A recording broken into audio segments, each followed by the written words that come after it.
जय श्री राधे कृष्ण। अथ 10वां अध्यायः श्री कृष्ण का द्वारका गमन। श्री सौनक जी ने पूछा, धार्मिक शिरोमणि महाराज युधिष्ठिर ने अपनी पैतृक संपत्ति को हड़प जाने की इच्छुक आतताइयों का नाश करके अपने भाइयों के साथ किस प्रकार राज्य शासन किया और कौन कौन से काम किए, क्योंकि भोगों में तो उनकी प्रवृत्ति थी ही नहीं।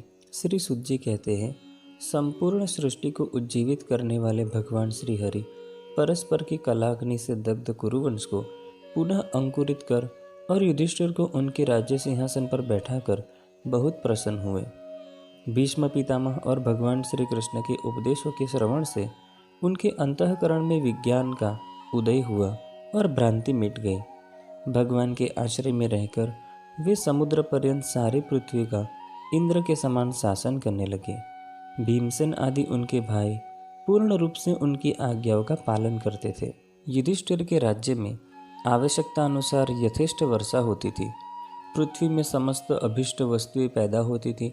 बड़े बड़े थनों वाली बहुत सी गौएं प्रसन्न रहकर गौशालाओं को दूध से सींचती रहती थीं। नदियाँ, समुद्र, पर्वत, वनस्पति, लताएं और औषधियाँ प्रत्येक ऋतु में यथेष्ट रूप से अपनी अपनी वस्तुएं राजा को देती थी। अजातशत्रु महाराज युधिष्ठिर के राज्य में किसी प्राणी को कभी भी आधि व्याधि अथवा दैविक, भौतिक और आत्मिक क्लेश नहीं होते थे। अपने बंधुओं का शोक मिटाने के लिए और अपनी बहन सुभद्रा की प्रसन्नता के लिए भगवान श्री कृष्ण कई महीनों तक हस्तिनापुर में ही रहे।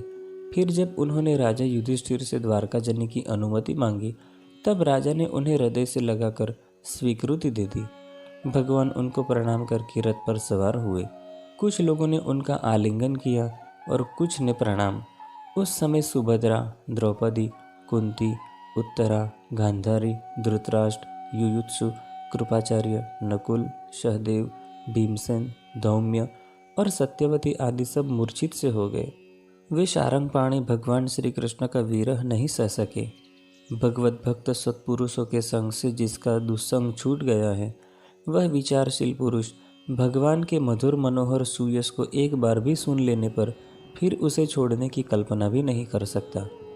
उन्हीं भगवान के दर्शन तथा स्पर्श से, उनके साथ आलाप करने से तथा साथ ही साथ सोने, उठने, बैठने और भोजन करने से जिनका संपूर्ण हृदय उन्हें समर्पित हो चुका था, वे पांडव भला उनका विरह कैसे सह सकते थे। उनका चित्त द्रवित हो रहा था।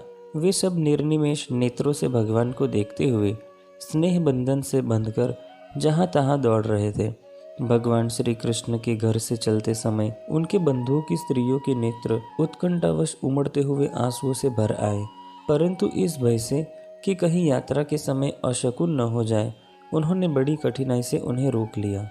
भगवान के प्रस्थान के समय मृदंग, शंख, भेरी, वीणा, ढोल, नरसिंगे, धुंधुरी, नगारे, घंटे और दुंदुभिया आदि बाजे बजने लगे।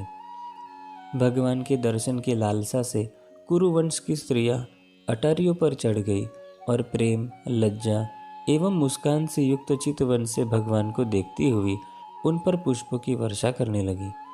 उस समय भगवान के प्रिय सखा घुंघराले बालों वाले अर्जुन ने अपने प्रियतम भगवान श्री कृष्ण का वह श्वेत छत्र, जिसमें मोतियों की झालर लटक रही थी और जिसका झंडा रत्नों का बना हुआ था, उसे अपने हाथ में ले लिया। उद्धव और सात्यकी बड़े विचित्र चंवर डुलाने लगे।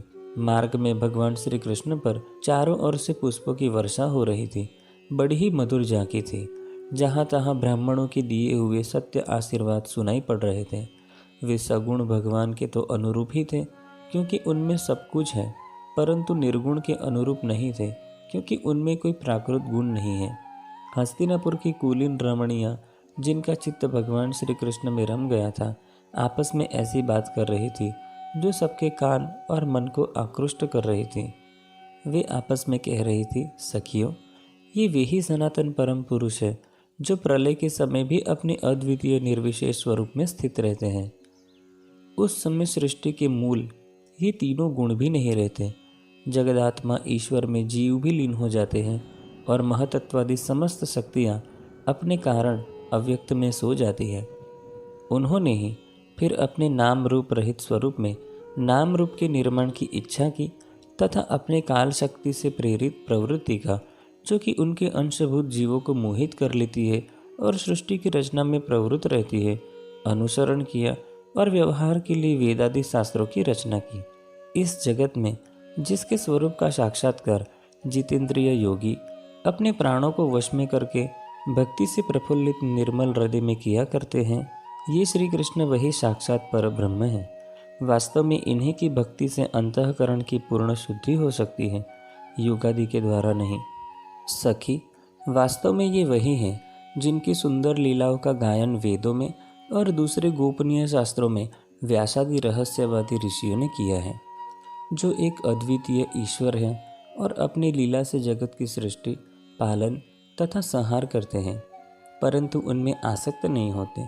जब तामसी बुद्धि वाले राजा अधर्म से अपना पेट पालने लगते हैं, तब यही सत्वगुण को स्वीकार कर ऐश्वर्य, सत्य, रुत, दया और यश प्रकट करते और संसार के कल्याण के लिए युग युग में अनेकों अवतार धारण करते हैं।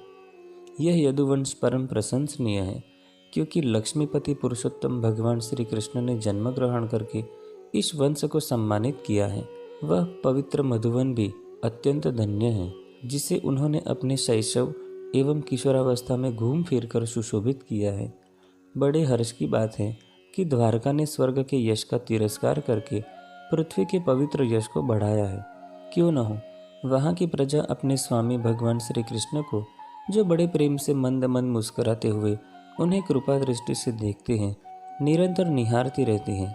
सखी, जिनका इन्होंने पाणी ग्रहण किया है, उन स्त्रियों ने अवश्य ही व्रत, स्नान, हवन आदि के द्वारा इन परमात्मा की आराधना की होगी, क्योंकि वे बार बार उनकी इस अधर सुधा का पान करती हैं, जिसके स्मरण मात्र से ही व्रजबालाएं आनंद से मूर्छित हो जाया करती थी। ये स्वयंवर में शिशुपाल आदि मत वाले राजाओं का मान मर्दन करके, जिनको अपने बाहुबल से हर लाए थे तथा जिनके पुत्र प्रद्युम्न, शाम्ब, आम आदि हैं, वे रुक्मिणी आदि 8 पटरानियाँ और भौमासुर को मारकर लाई हुई जो इनकी हजारों अन्य पत्नियाँ हैं, वे वास्तव में धन्य हैं, क्योंकि इन सभी ने स्वतंत्रता और पवित्रता से रहित स्त्री जीवन को पवित्र और उज्जवल बना लिया है। इनकी महिमा का वर्णन कोई क्या करे। इनके स्वामी साक्षात कमल नयन भगवान श्री कृष्ण हैं, जो नाना प्रकार की प्रिय चेष्टाओं तथा पारिजात आदि प्रिय वस्तुओं की भेंट से इनके हृदय में प्रेम एवं आनंद की अभिवृद्धि करते हुए कभी एक क्षण के लिए भी इन्हें छोड़कर दूसरी जगह नहीं जाते। हस्तिनापुर की स्त्रियां इस प्रकार बातचीत कर ही रही थी कि भगवान श्री कृष्ण मंद मुस्कान और प्रेम पूर्ण चितवन से उनका अभिनंदन करते हुए वहां से विदा हो गए। अजातशत्रु युधिष्ठिर ने भगवान श्री कृष्ण की रक्षा के लिए हाथी, घोड़े, रथ और पैदल सेना उनके साथ कर दी। उन्हें स्नेहवश शंका हो आई थी कि कहीं रास्ते में शत्रु इन पर आक्रमण न कर दे। सुदृढ़ प्रेम के कारण कुरुवंशी पांडव भगवान के साथ बहुत दूर तक चले गए। वे लोग उस समय भावी वीर से व्याकुल हो रहे थे। भगवान श्री कृष्ण ने उन्हें बहुत आग्रह करके विदा किया और सात्यकी, उद्धव आदि प्रेम मित्रों के साथ द्वारका की यात्रा की। शौनक जी, वे कुरुजांगल, पांचाल, सूरसेन, यमुना के तटवर्ती प्रदेश ब्रह्मवर्त, कुरुक्षेत्र, मत्स्य, सारस्वत और मरुधन्वत देश को पार करके शौवीर और आविर देश के पश्चिम आनर्त देश में आए। उस समय अधिक चलने के कारण भगवान के रथ के घोड़े कुछ थक से गए थे। मार्ग में स्थान स्थान पर लोग उपहार आदि के द्वारा भगवान का सम्मान करते। सायंकाल होने पर वे रथ पर से भूमि पर उतर आते और जलाशय पर जाकर संध्या वंदन करते। यह उनकी नित्यचर्या थी।